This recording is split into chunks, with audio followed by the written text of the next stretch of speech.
Сәлеметсіңдер ме балалар?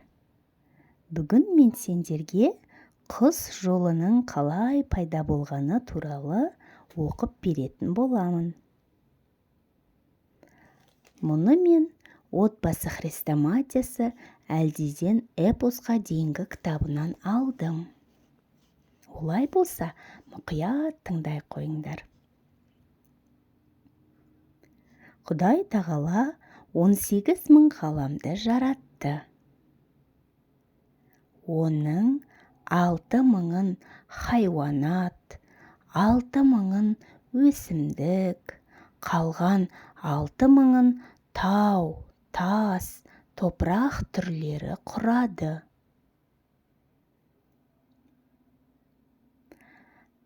Құдай тағала аң, құс, жан-жануар, жәндік атаулыны жаратып, олар тіршілігін бастады. Құстар аспанда самғап, Құдай берген қос қанатының арқасында нәпақасын айырып жүрді. Кейбір құстар көз келгенде туған жерін тастап, жылы жаққа ұшып кететін. Олар жолда неше түрлі азап бейнетті бастан кешірді.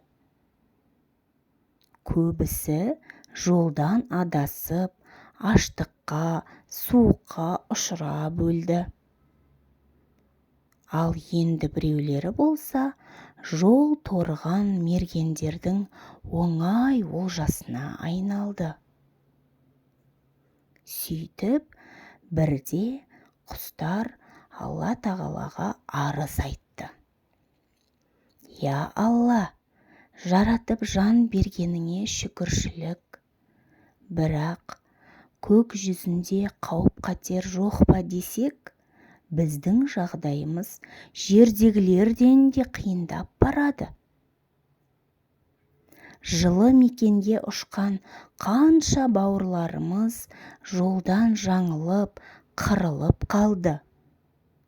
Кейбіреулері аңшы мылтығының қарауылына ілікті. Сабымыз селдіреп, азып, тозып, азайып барамыз. Бізге де жердегі жол сияқты көктен жол жасап берсең, жақсы болар еді, дейді. Сонда Алла тағала: болсын тілектерің. Сендер де адам сияқты жолмен қатынап, қалаған мекендеріңе барып келіп жүріңдер, дейді. Сөйтіп, көк аспанда шығыстан батысқа қарай шұбалып жатқан құс жолын жасап берді. Осылайша құстар құс жолы арқылы жылы жаққа адаспай ұшып барып қайтатын болыпты. Мінеки балақайлар, менің әрбір оқыған қиссаларымды, мифтер мен аңыздарды, ертегілерді мұқият аналарыңмен, әпкелеріңмен, ағаларыңмен бірге отырып тыңдай қойыңдар. Олай болса балалар, сендерге үлкен рахмет, қош сау болыңдар.